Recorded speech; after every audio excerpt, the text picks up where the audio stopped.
तो शांति मंत्र का पाठ करेंगे, आप लोग दोहराइए।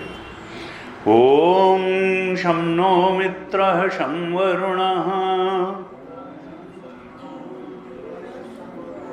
शं नो भवत्वर्यमा शं न इंद्रो बृहस्पतिः शं नो विष्णुरुक्रमः नमो ब्रह्मणे नमस्ते वायो त्वमेव प्रत्यक्षं ब्रह्मासि त्वामेव प्रत्यक्षं ब्रह्म वदिष्यामि ऋतं वदिष्यामि सत्यं वदिष्यामि तन्माम् अवतु तद्वक्तारम् अवतु अवतु माम् अवतु वक्तारम् ओम शांति शांति शांति।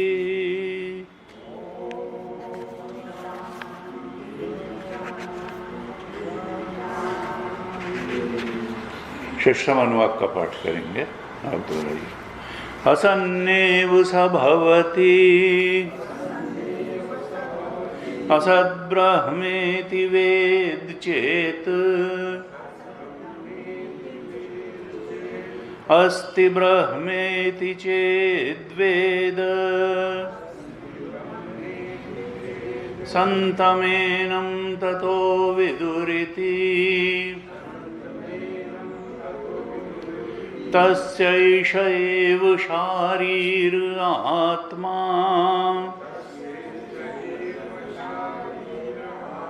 यः पूर्वस्य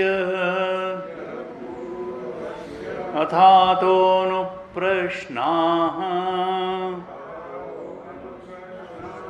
उता विद्वानमं लोकं प्रेत्य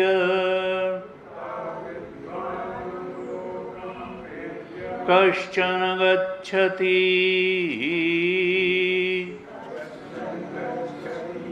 आहो विद्वानमं लोकं प्रेत्य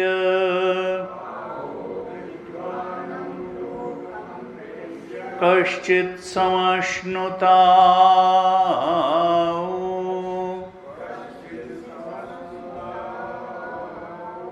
सोकामयत् बहुस्यां प्रजायेति सतपोतप्यत सतपस्तप्त्वा इदं सर्वम् असृजत् यदिदं किंच तत्सृष्ट्वा तदेवानुप्राविशत् तदनुप्रविश्य सच्च भवत् निरुक्तं चानिरुक्तं च निलयनं चानिलयनं च विज्ञानं चाविज्ञानं च सत्यं चानृतं च सत्यम् अभवत् यदिदं किंच तत्सत्यम् इति आचक्षते तदप्येष श्लोको भवति तदप्येष श्लोको भवति। ओम। छठे अनुवाक पर हम पिछली कुछ कक्षाओं से चर्चा कर रहे हैं। बड़ा महत्वपूर्ण अनुवाक है क्योंकि इसमें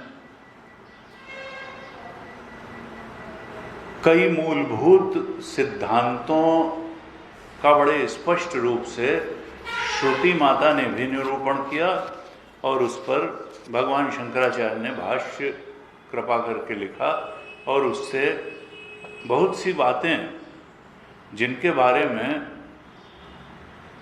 भ्रम रहता है उनको स्पष्ट करने बहुत ही खोल के स्पष्ट किया भगवान शंकराचार्य ने। एक तो हमें सृष्टि के बारे में भ्रम रहता है और अपने बारे में भी भ्रम रहता है और भगवान के बारे में भी भ्रम रहता है।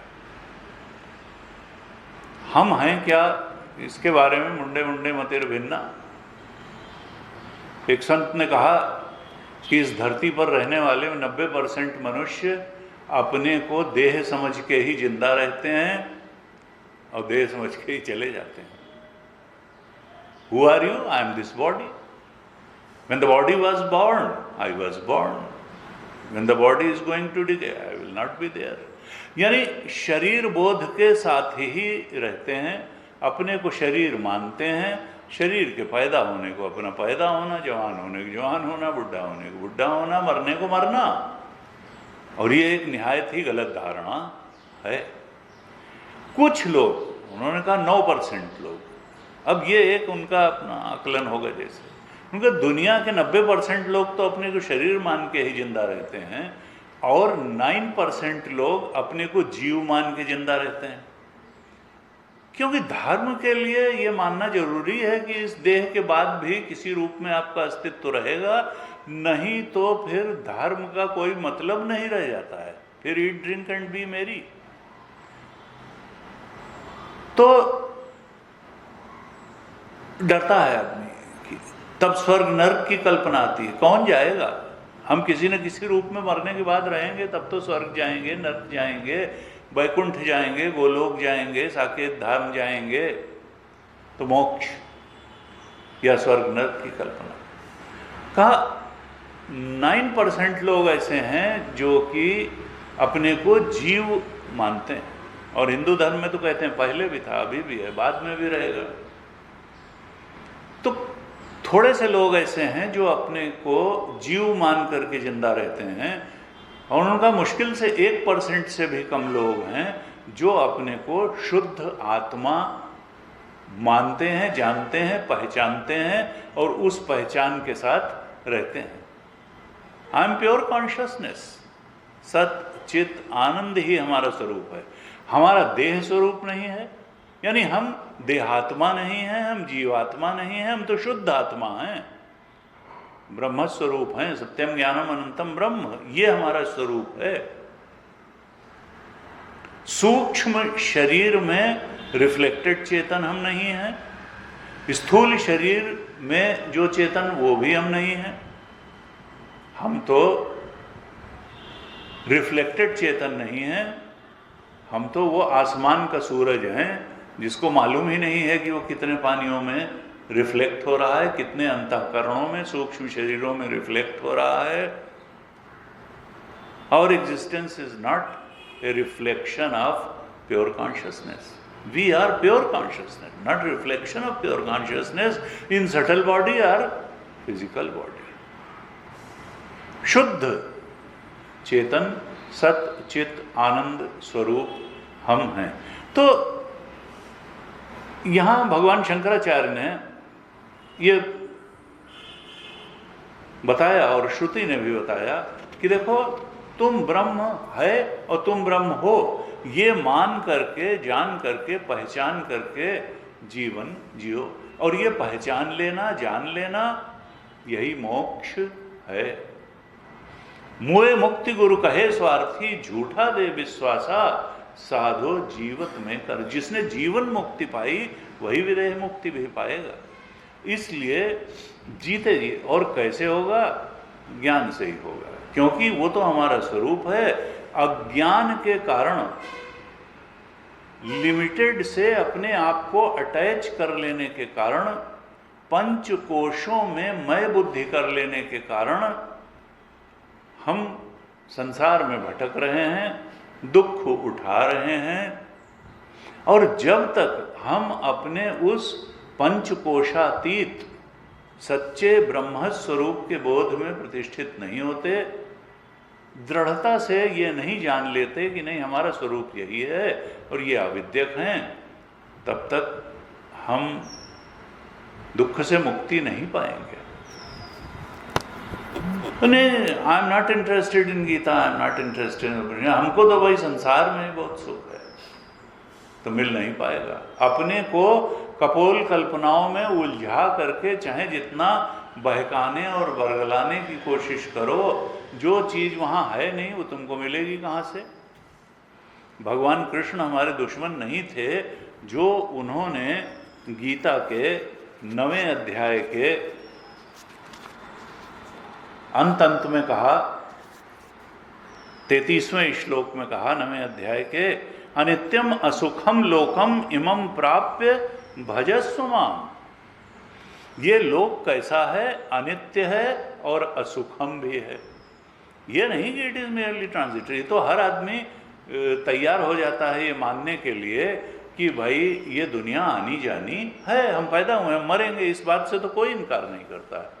तो अनित्यम तो सब मान लेते हैं, लेकिन भगवान क्या कहते हैं? असुखम। ये मानने को जल्दी तैयार नहीं होता है। नहीं, यहाँ तो बहुत सच्चा अच्छा है। नहीं, तो वो परिणाम में क्या है? जो दुख परिणामी है उसको दूरदृष्टि न होने के कारण ही हम सुख मान करके बैठते हैं। भगवान ने कहा अनित्यम असुखम लोकम, क्योंकि कई लोग ये भी कहते हैं, मान लिया कि भाई मृत्यु आएगी तो क्या करें, फिर करें क्या? जिंदगी में कुछ तो है। तो असल में हम जीवन की अतृप्ति और ऊब मिटाने के लिए कुछ न कुछ राग पाले रहते हैं। वो राग पार्टी ऑर्गेनाइज करने का हो, क्यों? क्योंकि बैठे बैठे ऊब रहे हैं, तो या तो किसी पार्टी में चलो या खुद किसी को पार्टी में बुलाओ, कुछ सेरेमनी मनाओ, कहीं घूम फिर आओ। तो ये क्या है कि शांत बैठने में सुख नहीं मिल रहा है, इसलिए दौड़ भाग करो। किसी तरह से तो अपने अतृप्ति को कुछ एक्टिविटी से भर लो और अपने आप को ये एक दिलासा दिलाने की झूठी कोशिश करो कि हमको तृप्ति मिल गई है, लेकिन वो तो जल्दी फिर अतृप्ति हो जाएगी, ऐसे ही जीवन बीत जाएगा। भगवान ने कहा तो फिर करो क्या? इसी ढंग से अतृप्ति को उठाओ। नहीं, इमं प्राप्य भजस्व माम। तुम्हारे उस अतृप्ति को भरने के लिए उस तृप्ति स्वरूप आत्मा के बोध की ओर बढ़ने से बेहतर काम इस मनुष्य शरीर में नहीं हो सकता है। और वो काम क्या है? भजस्व माम, भजन। और भजन का मतलब क्या है? ध्यान। और ध्यान का मतलब क्या है? चिंतन। ध्यायी चिंतायाम। वेदांत में ध्यान का मतलब चिंतन है। You have to use your thought, न कि आप थॉट के दृष्टा बन जाएं। विचार पूर्वक अपने स्वरूप का चिंतन करना, अपने सत्य स्वरूप का चिंतन करना। मैं शरीर नहीं हूँ, मैं जीव नहीं हूँ, मैं तो ब्रह्म स्वरूप हूँ, इस बात का जितना ज़्यादा से ज़्यादा चिंतन करना। हम जितना ज़्यादा से ज़्यादा चिंतन करेंगे, तो किसी संत ने कहा, from remembrance to realisation. Remember करते करते you will realise your true self. Remembrance to realisation. जितना ज़्यादा से ज़्यादा आप अपने सच्चे स्वरूप ब्रह्म स्वरूप का चिंतन करेंगे, उतनी जल्दी आप ये रियलाइज करेंगे कि you are not subtle body, you are not physical body, you are सच्चिदानंद स्वरूप। पंचकोशातीत अधिष्ठान ब्रह्म आपका स्वरूप है। आपको विविडली क्लियर हो जाएगा, बिल्कुल स्पष्ट हो जाएगा कि पूर्व में जो धारणा हम मान के चल रहे थे वो ठीक नहीं थी, हम तो ब्रह्म।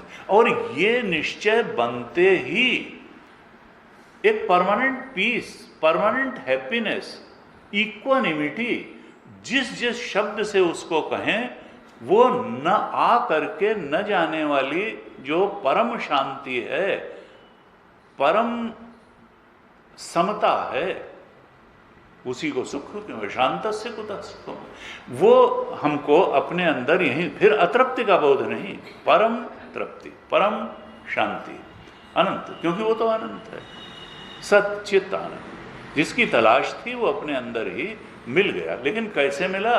चिंतन से, फ्रॉम रिमेम्बरेंस टू रियलाइजेशन। अब इसके लिए एक चीज और है, वो आती है डिजायर। डिजायर का मतलब क्या है? इंटरेस्ट। इंटरेस्ट, हमारा सारा इंटरेस्ट बाहर संसार में ही बिखरा हुआ है। यहां इंटरेस्ट है, वहां इंटरेस्ट है, वहां इंटरेस्ट है, और जहां इंटरेस्ट होता है उसी की डिजायर होती है, ये पाएं, वो पाएं, वो पाएं। तो शास्त्र क्या कहता है, और बोध प्राप्त संतों ने कहा, क्या कहा कि भाई कट डाउन योर डिजायर्स या कट डाउन योर इंटरेस्ट। ठीक है, अभी तक जो जिंदगी जिया हमने, और ये इंटरेस्ट जो है एक जगह टिक के नहीं रह पाता है, 1000 जगह इंटरेस्ट होता है, भाई इसमें भी इंटरेस्ट है, इसमें भी इंटरेस्ट है, और फिर पता चलता है कि कोई इंटरेस्ट ठीक से पूरा नहीं हो पा रहा है। और वेदांत ने क्या कहा कि देखो, अगर तुम्हारा वर्ण कैवल्य हो जाए, if you are able to shed all your desires except one, and that is realisation of your true nature, तो अभी यहीं within no time you can realise your true nature. ये जो डिजायर्स की वजह से मन की शक्तियां, बुद्धि की शक्तियां अनेक जगह बिखरती हैं, इसी की वजह से स्वरूप बोध में देर होती चली जाती है। अगर हम डिजायर्स को, इंटरेस्ट को कर्टेल करने में समर्थ हो जाएं और अपनी पूरी एकाग्रता और पूरी क्षमता उस बोध को प्राप्त करने में ही लगा दें जो हमारा स्वरूप ही है, तो हम बहुत जल्दी उसको प्राप्त कर। और अगर हम बिखेरे रहेंगे, हमारी प्रायोरिटी में स्पिरिचुअलिटी 6, 7वें नंबर पर कहीं आएगी, तो फिर चीजें सरकती चली जाएंगी। तो 2 चीजें बड़ी महत्वपूर्ण हैं, interest and remembrance. Interest and remembrance, हमारा गहरा से गहरा इंटरेस्ट, प्राइम इंटरेस्ट, और हो सके तो वर्ण कैवल्य, केवल और केवल ब्रह्म स्वरूप का, परमात्मा का, राम जी का, भगवान का, अपने इष्ट का, जो भी नाम दें, वो होना चाहिए। बाकी सब चीजें सब्सिडियरी होनी चाहिए, कंट्रीब्यूटिंग होनी चाहिए। वो उठना है तो नहाना भी धोना है, मंजन करना है, खाना भी खाना है, कुछ संबंध भी, लेकिन वो सब लक्ष्य हमारे एलाइड और सब्सिडियरी लक्ष्य होने चाहिए। प्राइम हमारा जो टारगेट है वो हमारे ब्रह्म स्वरूप का बोध जीवन में होना चाहिए। अगर हम ऐसा कर पाएं, वर्ण कैवल्य कर पाएं, और फिर मनियत सबहि राम के नाते, ठीक है, सब स्वीकार है, लेकिन पहली चीज अपने राम स्वरूप का, कृष्ण स्वरूप का बोध है। तो यहाँ 6ठे अनुवाक में कहना चाहते हैं भगवान शंकराचार्य और श्रुति कि देखो, तुम पहली जो कंफ्यूजन तुम्हारा अपने बारे में है उसको दूर करो, और शास्त्र के अनुसार दूर करो, मनमानी से नहीं चलेगा। और चूंकि दुख से तुम मुक्ति तो चाहते हो, भले तुम कहो हम भगवान को नहीं मानते, I don't believe in human gods, हम संत को नहीं मानते, हम शास्त्र को नहीं मानते, तो दुख से मुक्ति तो दुनिया में हर व्यक्ति मानता है, और ये दुखालयम अशाश्वतम है। अगर तुम्हें चाहिए तो यही रास्ता है। भगवान ने 8वें अध्याय के 15वें श्लोक में कहा कि ये दुख से छूटने का ये संसार क्या है, अनित्यम असुखम है। 8वें अध्याय के 15वें श्लोक में भी भगवान ने वही बात कही। क्या है ये दुखालयम अशाश्वतम है। ये संसार कैसा है, अशाश्वत तो है ही है, अनित्यम तो है ही है, इससे तो सब एग्री। लेकिन फिर ये दुखालयम भी है, ये दुख का घर है। तुम व्यर्थ में अपने को दिलासा देते हो कि बड़ा सुख का घर है, सुख का घर है। माम उपेत्य, कल ही बात करो, कितने लोग आत्महत्या कर लेते बताओ हैं? कबीर कब कह गए, राजा दुखी प्रजा दुखी, साधुन के दुख दूना। कहें कबीर सुनो भाई साधो, कौनो घर नहीं सोना। अब एक नहीं, साधु के कैसे दुख है स्वामी जी, भाई साधु तो सब कुछ छोड़ करके। उन्होंने कहा नहीं, फिर नरेंद्र गिरी क्यों लटके? जी कितने ऐसे केसेस हुए हैं। तो कहें कबीर सुनो भाई साधो, कौनो घर नहीं सोना। थोड़े थोड़े सब दुखी, सुखी राम के दास। नानक दुखिया सब संसार। संतों ने कोई हमको बरगलाने के लिए नहीं कहा, इट वॉज देयर रियलाइजेशन। उन्होंने इस संसार को, मनुष्य को, उसकी एक्टिविटीज को, उसके जीवन को देख करके आगाह करने के लिए ये शब्द कहे। किसी शौक में उन्होंने ये नहीं कहा। तो कहा कि देखो दुखालयम अशाश्वतम, 8वें अध्याय के 15वें श्लोक में भगवान ने कहा, फिर वही बात कही। 9वें अध्याय में कहा था कि मेरा भजन करो, अनित्यम असुखम लोकम। अब आ तो गए हो यहाँ, तो इमं प्राप्य भजस्व माम, मेरा भजन करो, यानी मेरा ध्यान करो, यानी अपने ब्रह्म स्वरूप का ध्यान करो, आत्मस्वरूप का ध्यान करो। और जो तुम्हारा आत्मा है, जो ब्रह्म है, वही जगत का भी स्वरूप है, वही परमात्मा का भी स्वरूप है, तीन नहीं है। अगर तुमने अपने स्वरूप को जान लिया तो तुमने जगत के भी स्वरूप को जान लिया, और फिर तुमने परमात्मा के स्वरूप को भी जान लिया। क्योंकि ये तीनों अलग अलग हैं ही नहीं, ये अज्ञान दशा में अलग अलग लगते हैं। सत्य तो एक अखंड से जो अनंत है, सत्यम ज्ञानम अनंतम ब्रह्म, वो सत्य स्वरूप है, वो ज्ञान, वो अनंत स्वरूप है, वो परमात्मा का भी सत्य है, वो जगत का भी सत्य है, और वो हमारा भी सत्य है। लेकिन यो वेद उसको जानेंगे हम, जगत के स्वरूप के रूप में नहीं जान सकते, परमात्मा के स्वरूप के रूप में नहीं जान सकते, हम अपने ही स्वरूप के रूप में उसको जानेंगे। यो वेद निहितम गुहायाम परमे व्योमन, पंचकोश के अधिष्ठान के रूप में उसको जानेंगे, और फिर सर्वाधिष्ठान के रूप में जान लेंगे।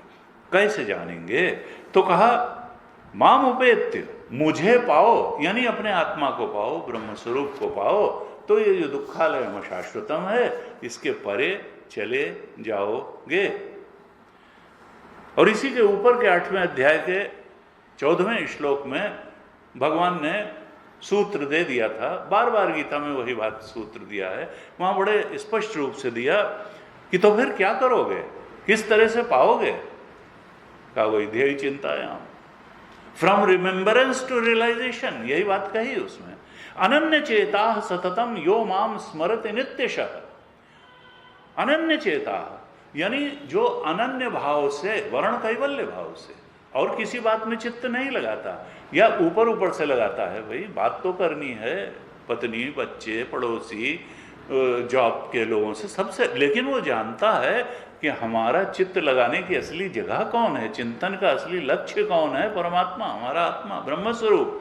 अनन्य चेता, और सततम, जो लगाता, मुझे भूलता नहीं कभी, सततम माम स्मरति, जो हमेशा मुझे याद करता रहता है, रिमेंबर करता रहता है, नित्यशः, हमेशा, रोज रोज और हमेशा जो मेरा मुझसे जुड़ा रहता है, तस्या हम सुलभ, उसको बहुत देर नहीं लगती है ब्रह्मबोध में, सुलभ हूं उसके लिए, मैं दुर्लभ नहीं हूं। लोग अरे रियलाइजेशन कहाँ था, वो तो सतयुग की बात है। भगवान कहते नहीं, तुम अपना कर्तव्य तो करो। अगर तुम ऐसे करोगे, ये कमी तुम्हारी है कि तुम्हारा इंटरेस्ट 10 जगह बटा हुआ है, तुम्हारी डिजायर्स 10 जगह बटी हुई हैं। अगर अनन्य चेता सततम मुझे माम स्मरति नित्यशः कर लो, तो अहम सुलभ, तस्य अहम सुलभ पार्थ, किसको? नित्य युक्त से योगिना, जो मुझसे नित्य जुड़ा हुआ है वही योगी है, और उसको मैं सुलभ हूँ।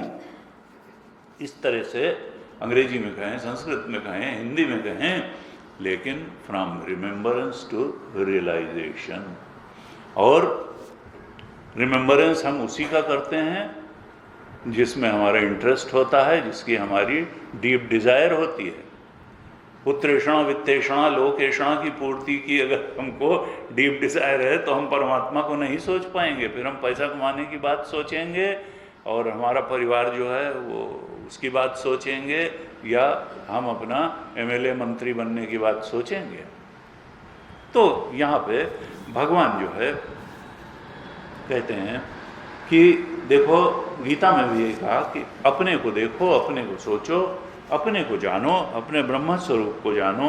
ये तो छठे अध्याय में, छठे अनुवाक में एक तो ये आह्वान किया श्रुति माता ने भी और भगवान शंकराचार्य ने भी कि देखो, तुम आस्तिक बनकर के जियो, ब्रह्म है और ब्रह्म सत्य है, और ब्रह्म के अलावा सत्वत नहीं है।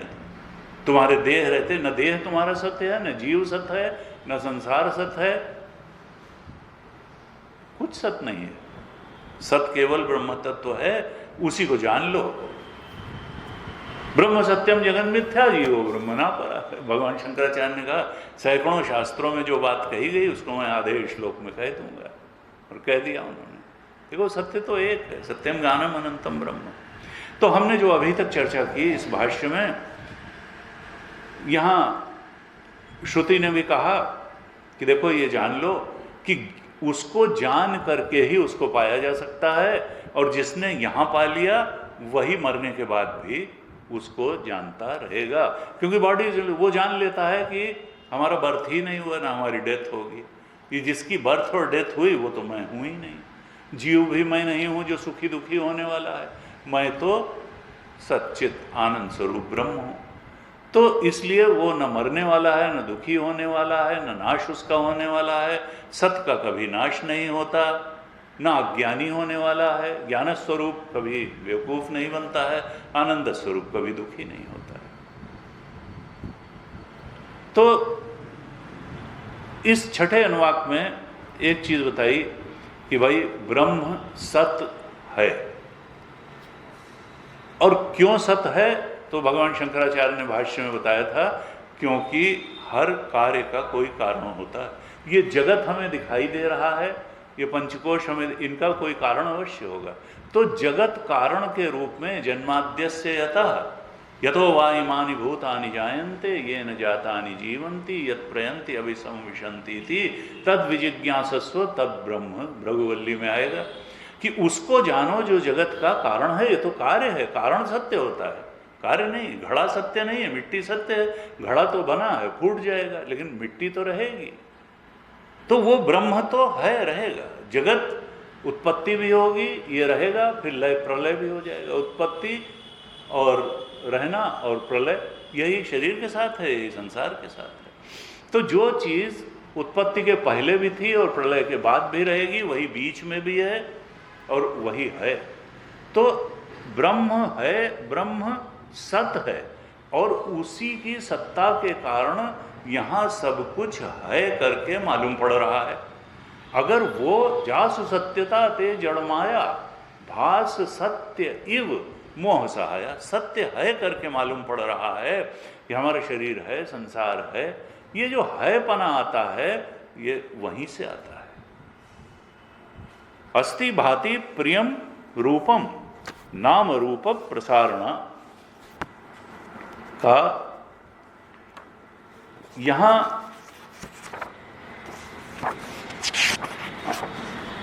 दृग्दर्शी विवेक के 20वें श्लोक में कहा, ये संसार है क्या? तो कहा यहाँ 5 चीजें हैं। अस्ति भाति, ये दृग्दर्शी विवेक का 20वां श्लोक है, आप लोग बाद में देखिएगा। अस्ति भाति प्रियम रूपम नाम चैत्यंश पंचकम आद्यत्रयम ब्रह्म रूपम जगद रूपम ततो द्वयम। यहाँ केवल 5 चीजें हैं। हम बाहर जो कहते हैं कि भाई ये संसार है, वो बहुत सच्चा है, तो इसका स्वरूप है क्या? वहां बताया भगवान शंकराचार्य ने कि अस्ति भाति प्रियम रूपम। 3 चीजें क्या हैं? अस्ति, भाति और प्रियम। हम कहते हैं नहीं जगत है, अस्ति, और जगत मालूम पड़ता है भाति। और हमको मालूम पड़ता है, हम भी अपने को मालूम पड़ते हैं हम हैं, और हम मालूम भी पड़ते हैं कि हम हैं। और रूपम, इसका एक रूप भी है, और नाम भी है। तो तीन चीजें हर चीज में हैं। जगत में भी अस्ति भाति और प्रियम है। अस्ति भाति प्रियम, जगत और हमारे सब में अस्ति भी है, ये प्रकाशित भी होता है, मालूम भी पड़ता है, हमको मालूम पड़ता है, जगत मालूम, अस्ति भाति, और यही नहीं प्रियता भी मालूम पड़ती है। अरे हमारा मकान है, हमारी गाड़ी है, हमारे बच्चे हैं, अस्ति भाति प्रियम। और अपने शरीर में भी तीनों चीज है। और क्या है, नाम और रूप भी है। भाई जगत में भी चीजों का एक रूप है, और हर रूप को एक नाम भी दिया जाता है। भाई माइक है, अभी ना हो तो कर लो प्रवचन, तो इसका एक नाम भी है, माइक है, और एक रूप है। तो जगत में भी ये पांच चीजें हैं, अस्ति भाति प्रियम, नाम और रूप। और हमारे अपने में भी अस्ति भाति प्रियम, नाम और रूप। अब यहां भगवान शंकराचार्य क्या कहते हैं दीर्घदर्शी विवेक में, कि आद्यत्रयम ब्रह्म रूपम, इनमें जो तीन शुरू की चीजें हैं ये तो ब्रह्म से आई हैं। और जगत रूपम ततोद्वयम, जो बाकी की दो हैं, नाम और रूप, ये जगत का पार्ट है, माया का पार्ट है।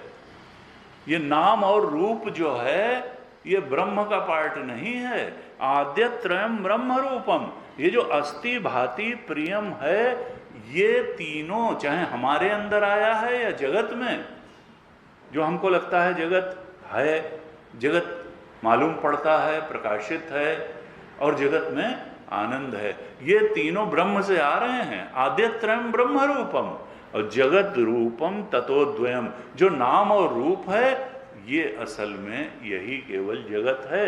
और जगत कैसा है, माया से बना हुआ। माया क्या है, त्रिगुणात्मिका है।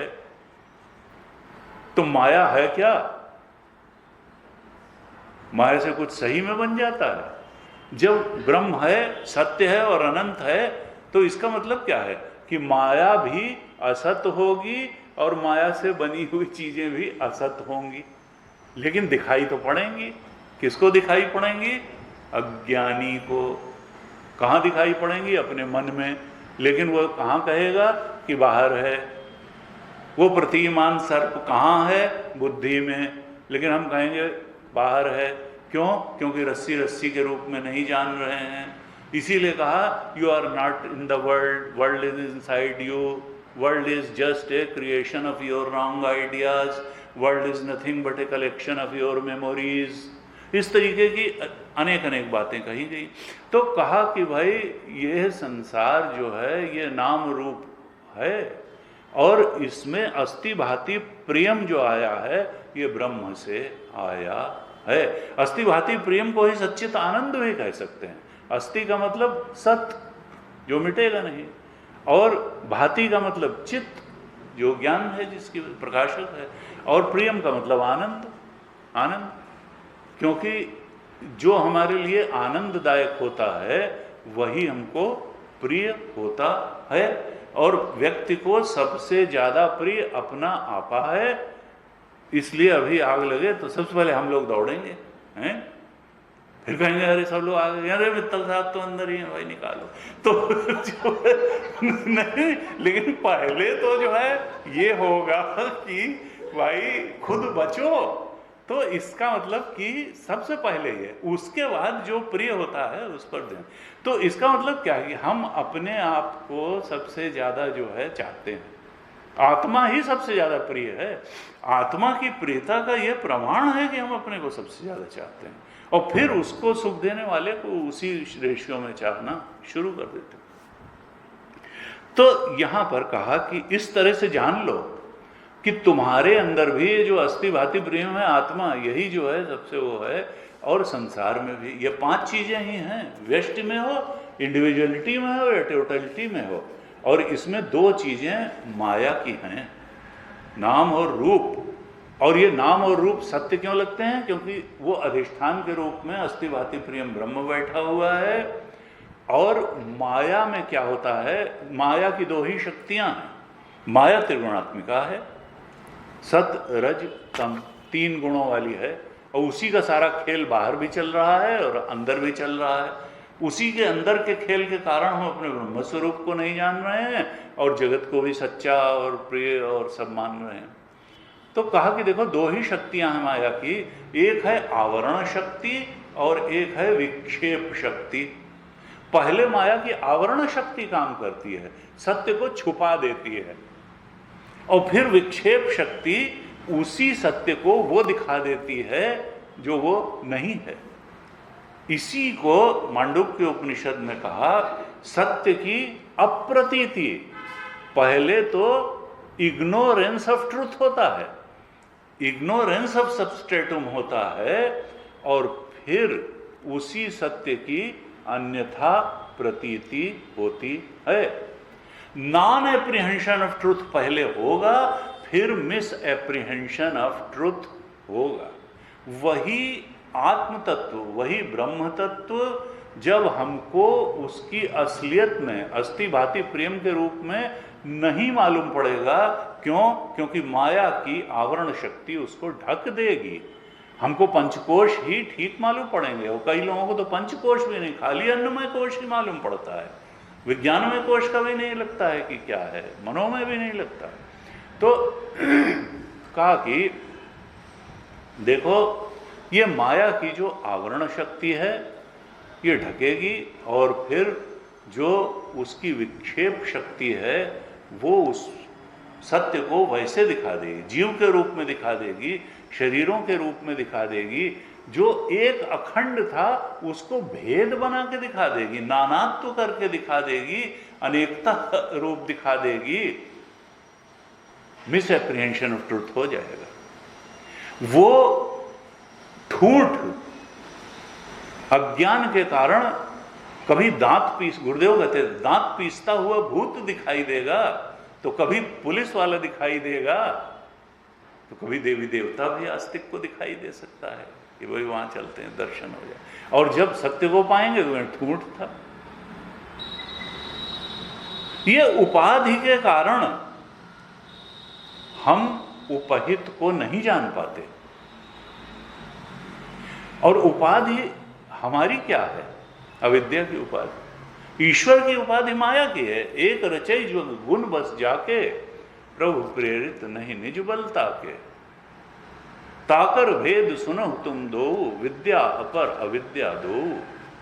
एक रचई जग गुण बस जाके, और प्रभु प्रेरित नहीं निज बल। वो माया जो है हमारी अविद्या माया है, और भगवान की विद्या माया। भगवान की माया भगवान को के ज्ञान को, उसके सत्य को, उसके आनंद स्वरूप को आवृत नहीं करती है, बल्कि भगवान अपनी माया से काम लेते हैं। ईश वत्स्य माया गुण खानी, और माया वत्स्य जीव अभिमानी। ये जो अभिमानी जीव है ये तो माया के वश में है, और माया ईश्वर के, यही ईश्वर में और जीव में अंतर।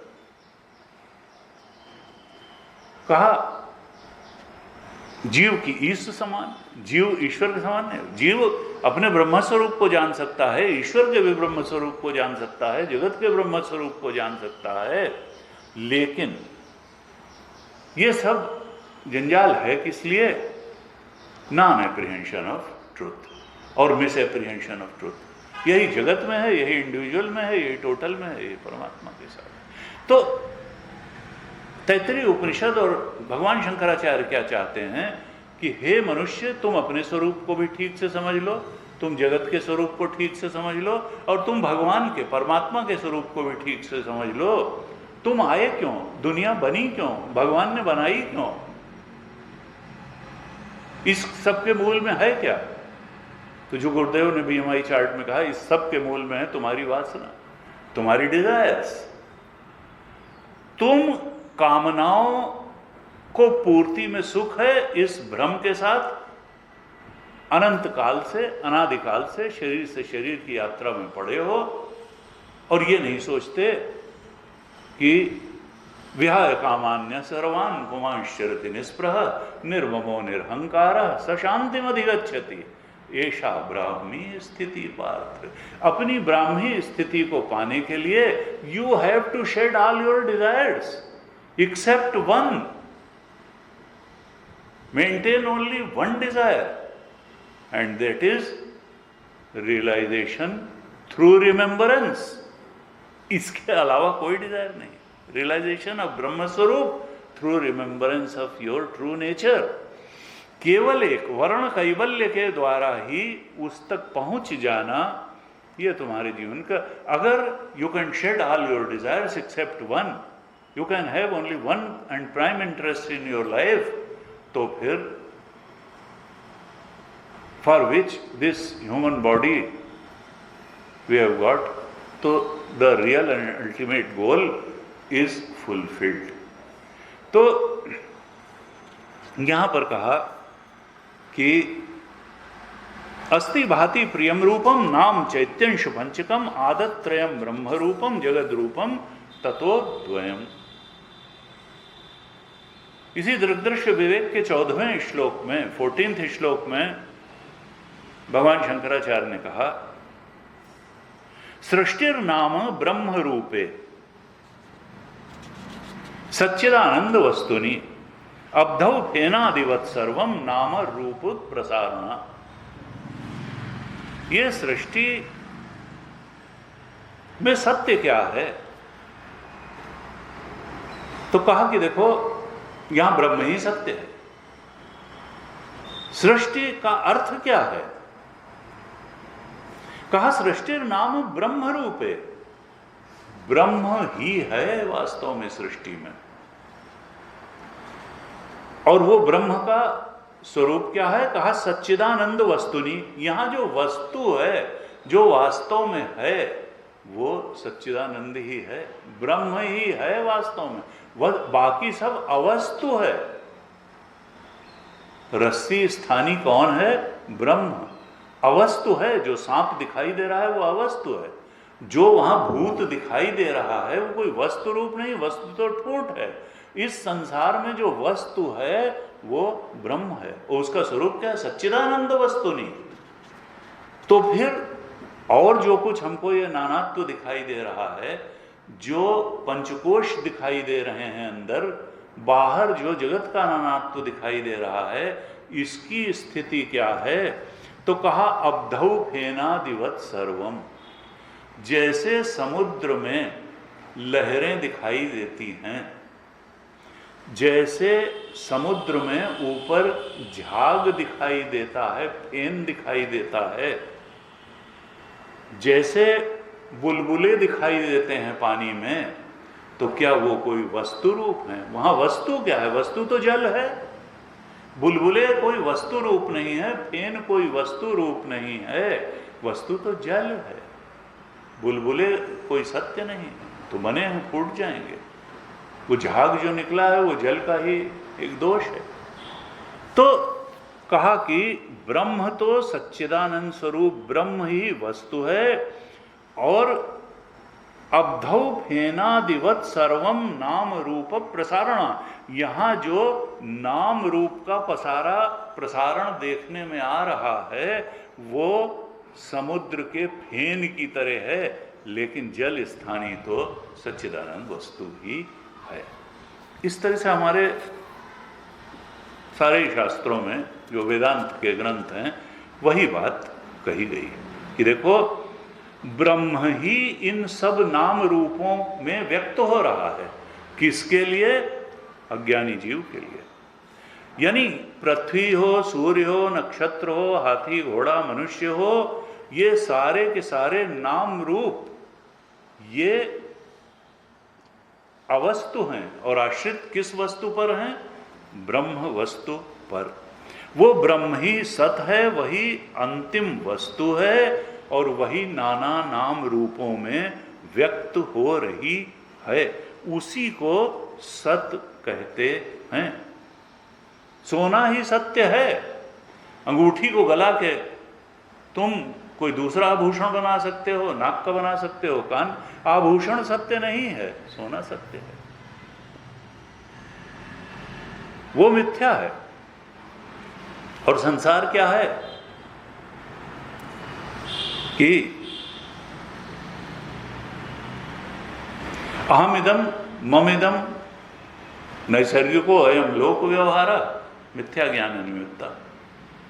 ये सत और असत का जो मेल हो गया, जड़ चेतना ही ग्रंथि परी गई, यद्यपि मृषा छूटत कठिनाई, शुद्ध ब्रह्म स्वरूप को जान नहीं पाए, और जानना तो हो ही रहा है क्योंकि बुद्धि भी जानती है। इसलिए गुरुदेव कहते थे the sole effort of human race is cause hunting. यह मनुष्य कर क्या रहा है जिंदगी में, मनुष्य की मेधा किस तरफ बढ़ रही है। कहा the only purpose of human being, जो इसकी मेधा की जो दिशा है वो कॉज हंटिंग है। भाई ये किसको, उसी से विज्ञान का इतना विकास हो गया। भाई ये क्यों हुआ, ये क्यों हुआ, ये क्यों हुआ, और कारण जब मालूम पड़ जाता है तो कारण के निवारण से फिर वो जो अच्छी कार्य जो है उससे डील कर लेता है ठीक तरह से। तो कॉज हंटिंग जो है वो ह्यूमन बीइंग का एक बहुत बड़ा है, और उसी से इतना हो गया। गुरु जी कहते नहीं पावर ऑफ नाउ ठीक होगी, लेकिन फ्यूचर देख करके अगर अन्न न बोया जाए और गोदाम में न रखा जाए तो फिर कोरोना में बांट लो अन्न। तो हमको फ्यूचर प्लानिंग करना मेधा, और उसके लिए कॉज एंड इफेक्ट। वैसे तो देखा जाए अल्टीमेटली कॉजलिटी है ही नहीं। अंत में तो आप जो है मांडुक्य उपनिषद में बहुत स्पष्ट रूप से ये हुआ कि भाई कर्म से शरीर बना है, और जब शरीर से कर्म करते हैं तो उस कर्म के अनुसार अगला शरीर मिल जाता है। तो लेकिन यह है कि पहला शरीर कब मिला होगा, शरीर में रहे तो कर्म किया, कि कर्म किया तो शरीर के बिना कर्म नहीं हो सकता, कर्म के बिना शरीर नहीं मिल सकता। तो बात वही आती है कि मुर्गी पहले कि अंडा पहले, मुर्गी के बिना अंडा नहीं हो सकता, अंडा के बिना तो पहले, ये सब गोलमोल हो जाता है जाके। इसीलिए जो अनिर्वचनीय ख्याति है कि अगर इस तरह से तर्क से अप्रतिष्ठा, ब्रह्मसूत्र में एक सूत्र है कि तर्क से आप नहीं पहुंच सकते हैं, तर्क से अप्रतिष्ठा। और भगवान शंकराचार्य ने ब्रह्मसूत्र भाष्य में एक जगह लिखा कि भाई दूल्हे को मार करके बारात नहीं सजाई जाती है। तुम सिद्ध क्या करने चले हो, सिद्ध करने चले हो कि ब्रह्म है, और अगर कहीं तुम तर्क को ही सबसे बड़ी, तो तर्क तुम्हारा कतरनी बन जाएगा, कैंची बन जाएगा, सत्य तक नहीं पहुंचा पाएगा। श्रद्धावान लभते ज्ञानम। इसलिए गुरु और शास्त्र के वचनों में श्रद्धा अगर नहीं है तो ये मत कभी समझना कि तुम तर्क से वहां तक पहुंच जाओगे, वो कतरनी हो जाएगी, बाधा बन जाएगी सत्य तक पहुंचने में। तर्क से अप्रतिष्ठा, वेदांत में तर्क की कोई प्रतिष्ठा नहीं मानी गई, श्रुति वचनों की प्रतिष्ठा है, बोध प्राप्त संत के वचनों की प्रतिष्ठा है, श्रुति द्वारा दिखाए गए मार्ग की प्रतिष्ठा है, और वही सत्य तक पहुंचा सकती है। श्रद्धावान लभते ज्ञानम, और तर्कस्य अप्रतिष्ठा। तो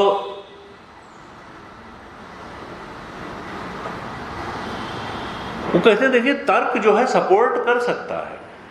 अगर श्रुति ने कोई बात कही है, इसीलिए साधना पंचकम में भगवान शंकराचार्य ने लिखा कि श्रुति मतास तर्कोनुसंधीयताम, उस परम सत्य की खोज कैसे करो। श्रुति जिन तर्कों से करके वहां तक पहुंचा रही, श्रुति के मत के अनुसार तर्क करो। अगर उसके विरुद्ध मनमानी तर्क करोगे तो कभी वहां तक नहीं पहुंच पाओगे। तर्क सहायक हो सकता है, तर्क से कभी सत्य का बोध नहीं हो सकता है। तर्क तो रजनीश कहता था कि पीछे हटते जाओ, पीछे हटते जाओ, पीछे हटते जाओ, तो तुम्हारा तर्क एक मान्यता पर आधारित होगा, जिस मान्यता का तुम्हारे पास फिर कोई जवाब नहीं होगा कि ये मान्यता किस अनुभूति पर खड़ी है। तो एक संत ने कहा कि देखो उस परम सत्य तक पहुंचने के लिए रास्ता फिर क्या होगा। तो कहा गुरुमुख से शास्त्रीय सत्यों का श्रवण, आत्मावारे दृष्टव्य, श्रोतव्य, मंतव्य, निदिध्यासितव्य।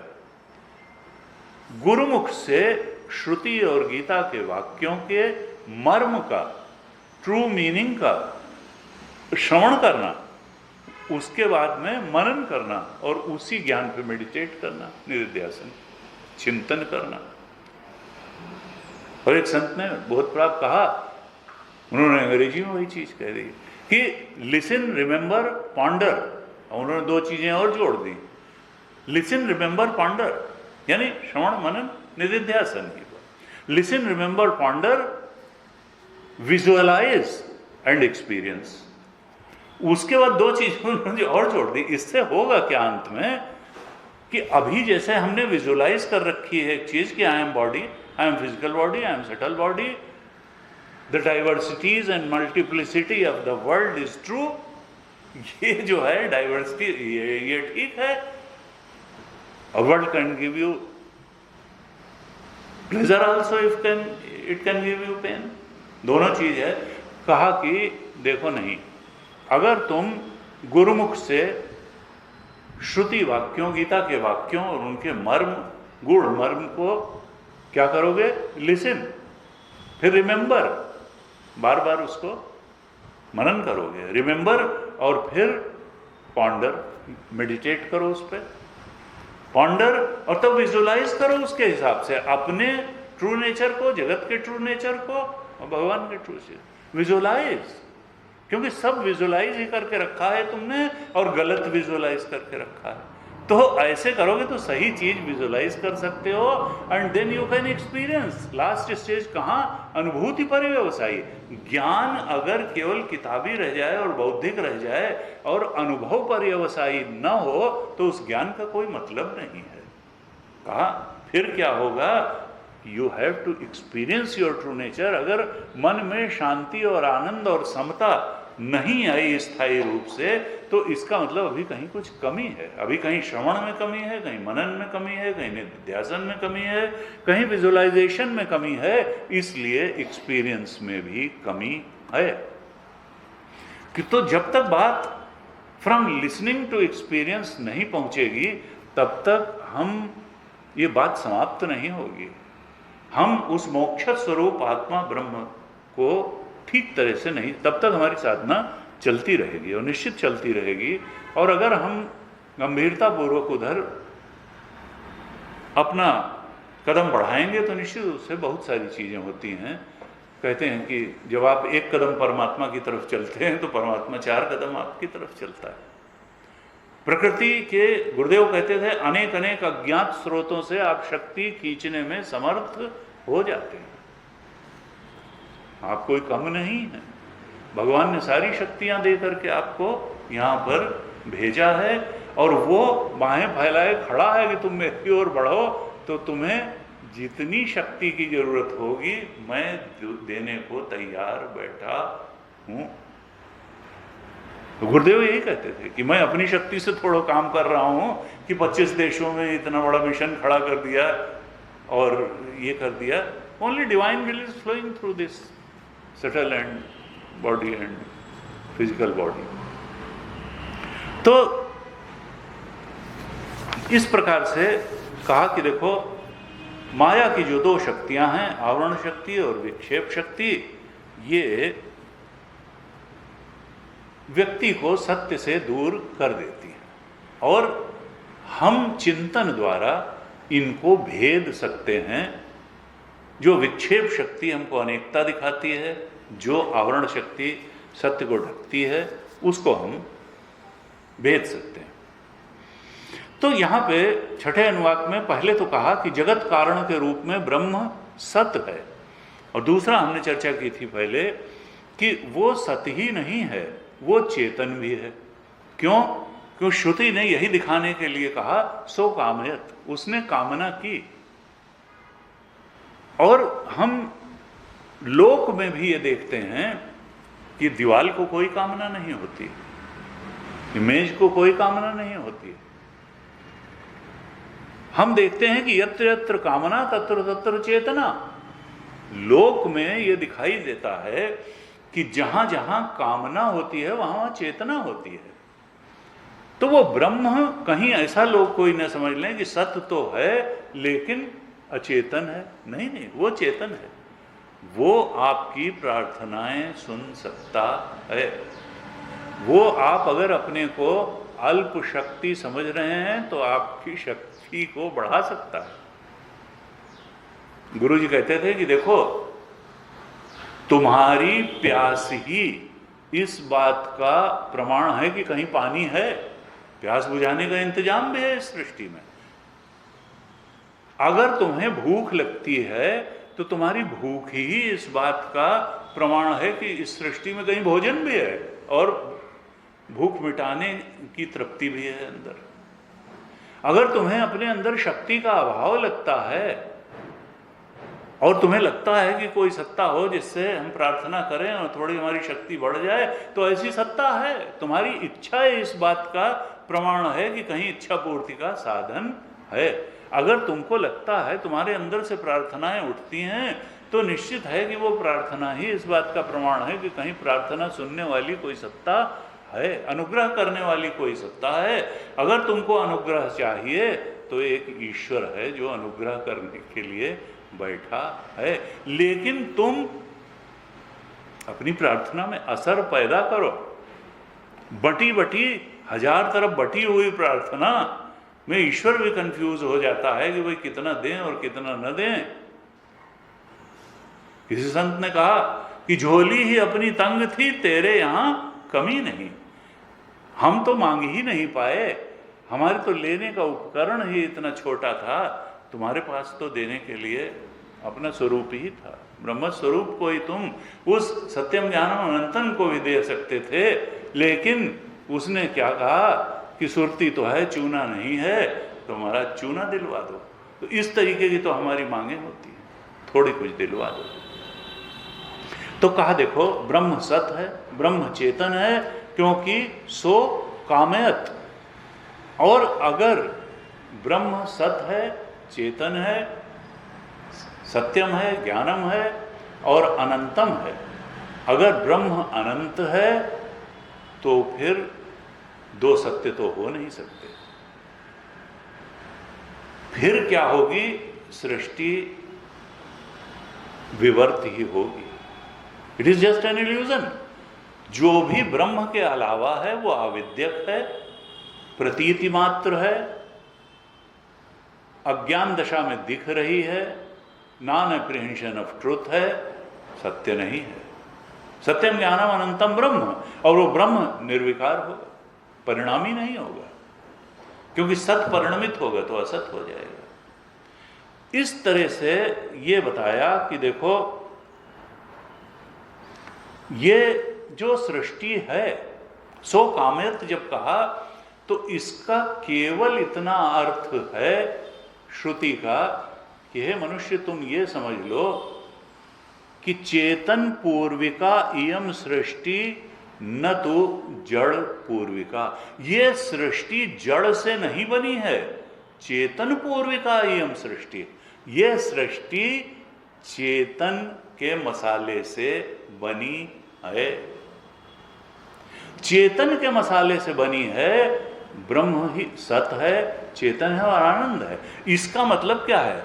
ये चाहे शरीरों की अनेकता दिख रही है, सूक्ष्म स्थूल शरीरों की या जगत की, इसमें ये सब चेतन पूर्विका है, इसका अधिष्ठान चेतन है, सत है, चेतन है, आनंद है, चेतन पूर्विका यम सृष्टि न तो जड़ पूर्विका। तो यही तुलसीदास जी ने कहा कि तुलसीदास यह चिद विलास जग बूझत बूझत बूझे। ये चिद विलास है, जड़ विलास नहीं है। और कैसे बूझत बूझत, कैसे जा सकता है कि ये चिद विलास है? तो उन्होंने सूत्र दिया कि रघुपति भगति वारी छालित जल बिनु प्रयास ही सूझे। और तुलसीदास यह चिद विलास जग बूझत बूझत बूझे, रघुपति भगति वारी छालित जल। जब हमारे नेत्र जो हैं ये तो सत्य को देख नहीं पाते। क्यों?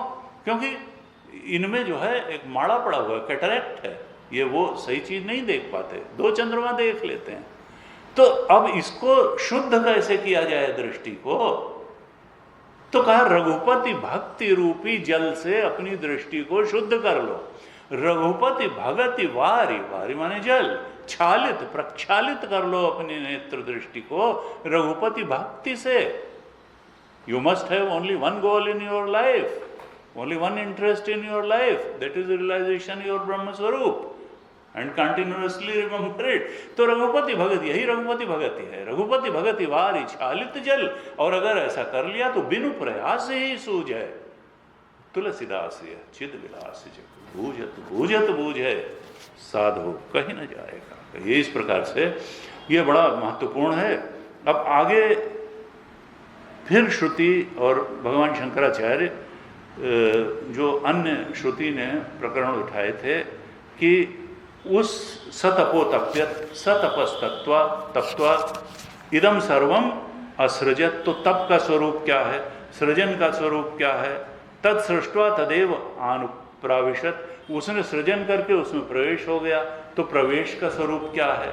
तो अब उस ब्रह्म में बहुत श्याम प्रजायति, उसने कहा मैं बहुत हूं, तो बहुभवन का स्वरूप क्या है, तप का स्वरूप क्या है, सृजन का स्वरूप क्या है, प्रवेश का स्वरूप क्या है, फिर वो क्या क्या हो गया, ये सब बातें अभी शंकराचार्य भगवान के भाष्य में आने वाली हैं। आज यहीं तक। ओम पूर्णमदः पूर्णमिदं पूर्णात् पूर्णमुदच्यते पूर्णस्य पूर्णमादाय पूर्णमेवावशिष्यते। ओम शांति शांति शांति। हरि ओम। श्री गुरुभ्यो नमः। हरि ओम।